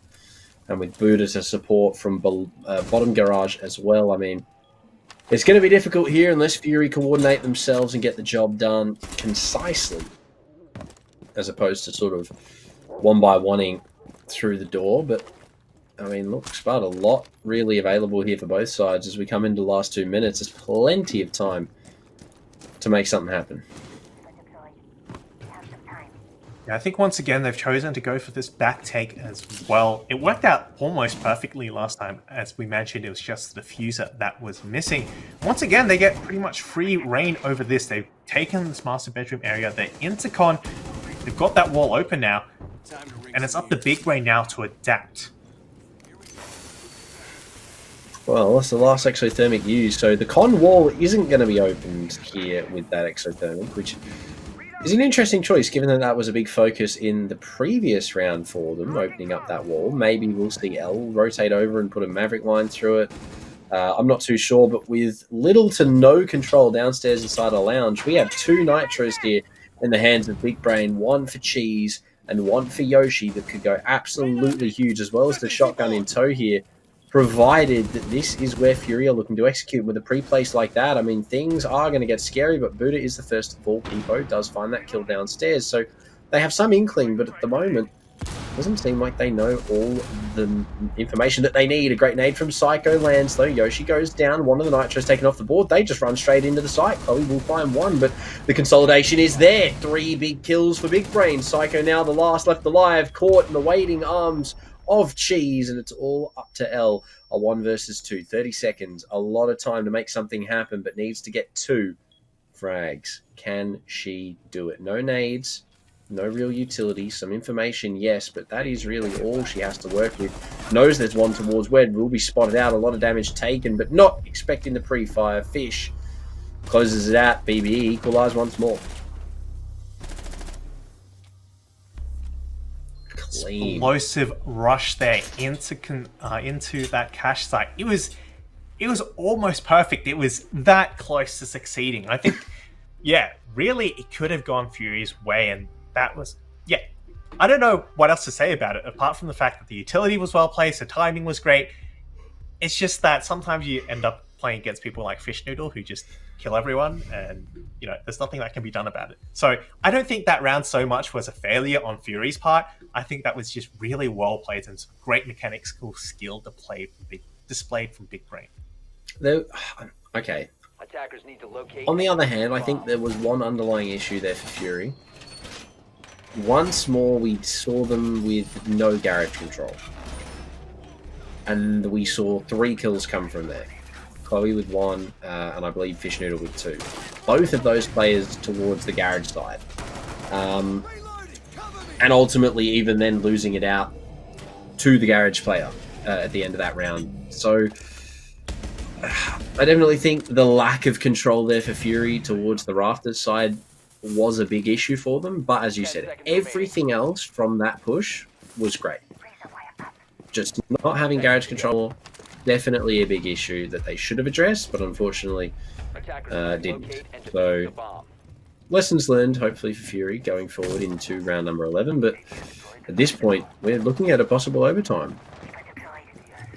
Yes, in Siege it can come down to so many of these little things, and it's that little thing, that one point of control you miss, which can cost you the round. One of the great things we love about Siege, and that is why nothing is really ever set in stone. It's 5-5, could be anyone's game at this point. Really good. We're 2 away from regulation, 3 from overtime, and I mean, Spud at this point, there's not really too much that we can really guess at other than, well, who's going to win, because it has been so back and forth between these two teams that at this point I don't even know what to believe anymore. Fury are having such a good showing tonight and doing phenomenally well, so I mean, keep that in mind. If they can keep it up, they might walk away very well deservingly with a win here. Big Brain haven't been able to find an opening pick like they did last time, and yeah, certainly that has meant that Fury... Oh, okay. Fury have been able to do this roam clear fairly efficiently, apart from that 1C4. With the Barna off the board, that's going to make opening up those hatches a lot more difficult. I certainly hope she's got the kitchen hatch. They're already open. Yeah, blue as well, so not too much damage done there. But hey, you still need that extra player, and certainly not having that player was kind of where things fell apart for Fury last time.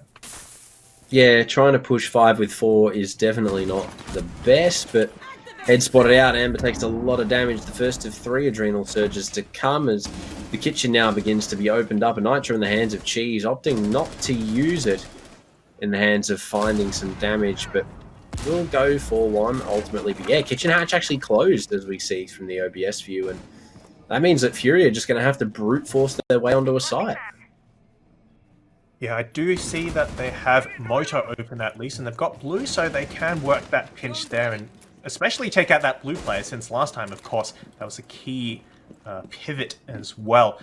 And yeah, Grenades almost came out looking for a direct push now, and once they get blue, I think things will start looking pretty difficult for Big Brain. Well, it's going to come down to the final 30. We got the full round time here. They'll use the nade to clear to keep the barricade out. No more explosive utility left for Fury.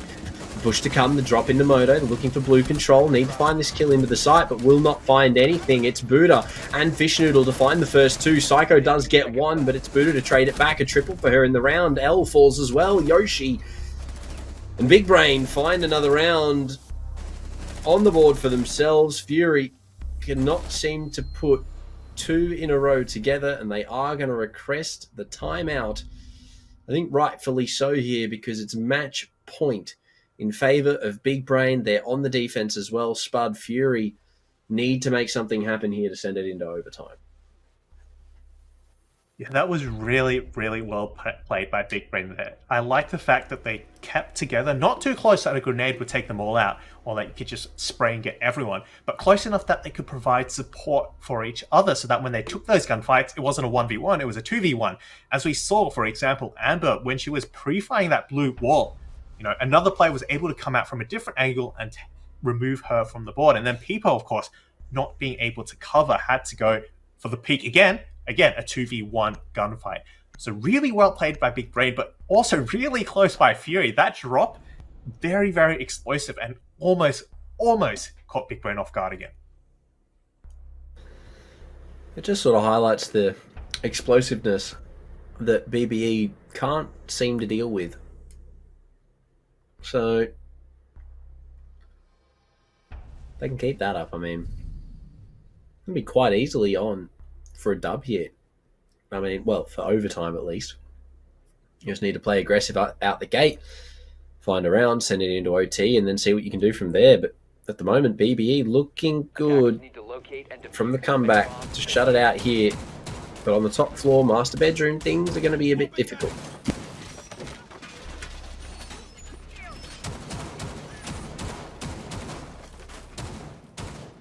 Yeah, GM bedroom, of course, last time it was a Fury success there. So, if history tells us anything, Fury are in line to win this and at least take it to overtime. Big Brain have their work cut out for them. They know where their weakness is, hopefully, and Fury does too. 10 seconds to insertion. It's just a matter of if Big Brain can find a way to counter that very dynamic entry from Fury, then it's over. But if you're able to push those buttons once again, 6-6 overtime, here we go. We'll see, but I mean, Spud, based on what Fury are bringing in this round, what do you rate the chances? Look, they've got the Ying again.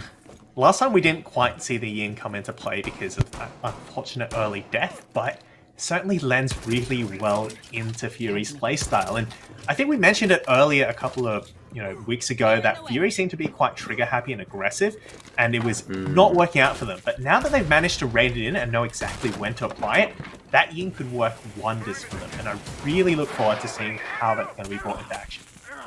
Well, the wall being opened up, but the Cade at least doing some good damage here. L and Peepo both taking a little bit there. As we see the connection coming forward here for L. Looking to get aggressive on the wall, though, with the other members of Big Brain. They want to maybe find one, but with the rappel there, the wall opens up, and those players are going to have to push back. We've mentioned this a couple of times, but the Maverick plays we've been seeing so far has been superb. That wall has been being opened without fault every single time. And it just makes the defense's job so much harder because they don't have that avenue of rotation. And last time, of course, we saw Fury exploit that, drop through via logistics, and then take that side of the map. Well, Spud, there's only half the round left, and Fury and Big Brain are yet to really find anything, with 3 members of Fury actually just sort of chilling up on the roof right now. Oh no. Looking to maybe find some damage. Buddha, unfortunately, I would imagine, hasn't found the spawn peak she was hoping for, or I say spawn peak, sort of peek into spawn more so now. But regardless, we are looking down the barrel of what could be the end of Fury. Chloe finds the opener. A Nitro pre-place for the Logi drop is going to be huge for Fury if they can... huge for Big Brain if they can find Fury. Yeah, L so far has been doing a lot of work, so losing this Maverick player is going to hurt. I just wonder whether those those frag grenades were used. If not, that's a serious loss to the utility as well. Ramai taken off the board now, so that's cash. At least they have a little bit more control now. Psycho now looking to challenge this top main, and I assume the push will be happening very, very soon. Right? Smokes and Candelas to come. Psycho looking to entry. Will get in. A lot of damage taken, and there you go. Buddha coming up the main stairs. Deals huge amounts of damage to Fury's explosiveness here. Chloe as well. She finds second for herself in the round. 2 remaining. Kylix and Peepo need to go huge in 10 seconds, or else it's all over. It's Buddha click and collect, and it's all up to Kylix on the other side of the map. No control, no diffuser. Chloe with another team kill to make it 5, and Big Brain lock it out with an insane comeback. Fury not able to close the envelope. So close, but unfortunately Fury just falls short right at the end.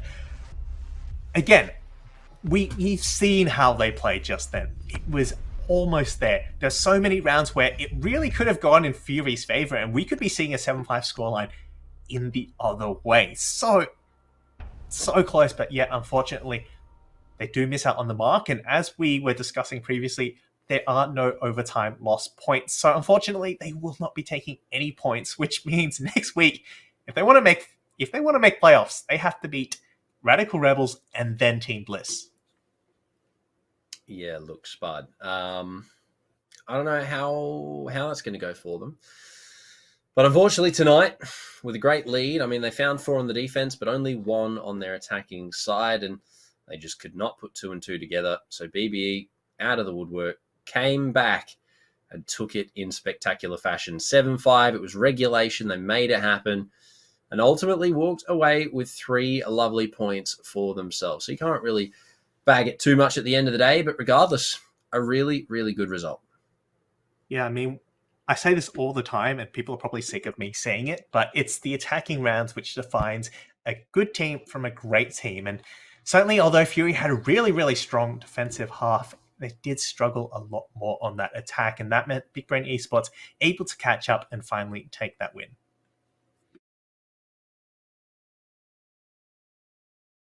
You're muted again, buddy. Of course. It always happens. But yeah, BBE, an insane way to come back. I mean, 4-2 on the split. They looked a little bit down in the trenches at the end of the defensive half from Fury, but then they sort of lit the fires, grabbed the torches, and just started crusading through their defensive side. I mean, Fury could not get the ball rolling whatsoever. I mean, we saw the tack timeout come, which is good to see. Some teams don't even use that utility when it's provided to them, but unfortunately, it didn't amount to too much. They were close. They had a really good beginning of the round, but the mid to late on the execute, just not in their favor whatsoever. And BBE just able to clean up relatively quickly, find that 7-5. Thank you very much. And a regulation win in the books for them. Yeah, I just went back at looking through the round history, and after that initial kind of winning streak coming out from Fury, you know, Big Brain Esports were able to take 3 rounds in a row at a time. They went 3-1 and then 3-1. 3-1 again. So, yeah, unfortunately, managed to get the start. Really great start. It was looking like Big Brain Esports might have finally met their match, but unfortunately, just not able to close it out. Big Brain Esports able to adapt better, and then the end come out as the better team. Regardless of the outcome, though, I mean, 5 rounds against third place team for Fury, who have been struggling, and arguably that looked like it was going to be their mat at the end of the day. That was very convincing from them. It's good to see that the changes are being made and they are getting better week in, week out, and ultimately slowly move to finding themselves in the top end of the leaderboard. Obviously, still some work to go on behind the scenes to find a win against teams like BBE, like Bliss, but regardless, 5 rounds, especially being down a core player. I mean, Ravana unable to play due to technical issues at the moment. So that is something that you have to take into consideration as well. Fury are performing at a high level with subs in mind. So take it as you will. Yeah, certainly looking forward to how this roster plays out in the future seasons as well. But yeah, we've just been doing the math, and unfortunately, it's probably a tall order for Fury to make playoffs at this point. They do need to beat both Radical Rebels and Bliss, whereas Radical Rebels, after their matchup against Fury next week, they will be taking on Benchwarmers, and just based on the standings, they're probably going to have a much easier time compared to playing against Fury as well. Well, speaking of the standings here, they are, for the end of today's play day in the Unstoppable Women's League, we find ourselves with the new updated and relatively similar scoreboard. No real moves whatsoever for anybody tonight after a full day of play. Obviously, Team Bliss locking down first with no real issues. Viking Army dealt their second loss for their run, but finding a win elsewhere. BBE looking pretty good as well. RDC keeping hold of fourth and furthering the points needed for Fury to take over their spot. I mean, now it is a 6-point difference as opposed to 3. Benchwarmers, nothing really different from them out of the gate. Inferno, similar story. And Triare, well, unfortunately, we know what happened there. But Spud, I mean, other than that, no changes whatsoever tonight. Yeah, a lot of tight matches, and we could have seen something change, but unfortunately for Fury, it was not to be. I do look forward, though, to next week where we will see Radical Rebels take on Fury, and we can finally decide, we can put an end to all this, theory and math, and finally decide who gets into playoffs. But yeah, it's looking like it's going to be a good playoff season here. Team Bliss, Viking Army, Big Brain Esports, and then either Radical Rebels or Fury in 4th place. Dependent on the God run, Spud, but... Look, other than that, we've got the results for the overall evening to highlight, and some pretty insane games both on and off stream. Obviously, we got some pretty good ones. Team Bliss 7-2 over VA in round number 1. RDC finding themselves a 7-0 over Inferno, and Fury a good start with a 7-0 to Benchwarmers, but unfortunately could not translate that into game number 2, losing 7-5 to BBE. Team Bliss 7-3 take the dub over Inferno, and VA 7-1 against Benchwarmers. So I don't think there's anything really out of the ordinary there overall for the evening, Spud. Yeah, indeed. Nothing too dramatic, apart from the match that we just watched, which I'll say again, was really close, really fun to watch, actually. And yeah, we could never really tell how it was going to end up, and that's what makes Siege great sometimes, You have all your predictions, you've done all your theory, but then someone just walks in and kills everyone, and you're like, okay, never mind that, throw that all out the window. Yeah, look, Spud, it panned out, I think, how it was going to pan out. BBE just needed that moment to sort of get back into the swing of it and make for today's play day, and skepticisms maybe going into next week. Look, we've been getting Nuttery to do all the math for us. We're just trying to figure out what Fury needs in terms of round points to beat Radical Rebels into the playoffs. Of course, if we assume Radical Rebels lose their next 2 matchups and Fury win their next 2 matchups, then they will be on the same amount of points. And then, of course, comes down to round difference. And right now, they're only 3 rounds separated. So very, very close. But yeah, for the other games, I don't expect we'll see too much shift in the standings. Yeah, look, at the end of the day, I think you're probably pretty right in saying that. Other than Fury and RDC maybe switching around, that's probably it. I mean, the hope is over for Benchwarmers. It has been for a while. Same for Inferno in terms of making playoffs. So unfortunately for them, the points are not going to be plentiful enough to help them find the top 4 places. So other than that, yeah, that is pretty much the only change I think we'll see. I don't think VA have a chance at taking over Bliss's spot now whatsoever either. So top place is pretty much locked in once more. And yeah, everything looks relatively similar. But yeah, Spud, other than that, tonight, final thoughts overall for the games we watched? They were great games to watch. It was, really great seeing, of course, Bliss take on Viking Army, the first place team, showing us why they're first place. And of course, that barn burner just then, very evenly matched. Love to see it. You love it when matches are competitive like that. And I hope we'll get to see some more of that in the coming weeks. Well, ladies and gentlemen, we conclude Playday number 6 of the Unstoppable Women's League with some insane games, some great outcomes for a lot of teams, and possibilities of some interesting storylines coming forward. But you'll have to come back next week, same time, same place, different faces as we head into week number 7. But other than that, that is all from us tonight on the commentator's desk. We hope you've enjoyed as always and have an amazing evening. We'll see you next week. Have a good one. Bye-bye.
Fighting hostiles is like solving a puzzle.